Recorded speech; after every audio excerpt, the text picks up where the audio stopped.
حضور نے فرمایا غلاموں پتہ ہے سب سے افضل صدقہ کون سا ہے؟ ایک صحابی کہنے لگے حضور یتیم کو دینا، فرمایا نہیں۔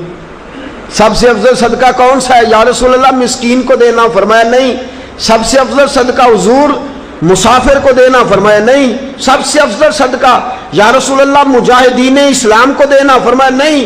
حضور پھر بڑی قابل غور حدیث، جاگیے گا ذرا آنکھ کھولیے گا، ذرا ٹیک چھوڑیے گا، ذرا عجیب انداز دیکھیے گا میرے بھئی حدیث میں فکریں کیسے بیان فرمائے۔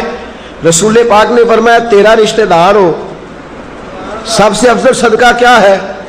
تیرا، بولیے یار، تیرا رشتہ دار ہو اور غریب ہو، حقدار ہو۔ اور اگلے لفظ بڑے عجیب ہیں، تیرا رشتہ دار ہو، غریب ہو اور تجھ سے ناراض ہو۔ کیسی بات ہے؟ فرمایا تیرا رشتہ دار ہو، غریب ہو اور تجھ سے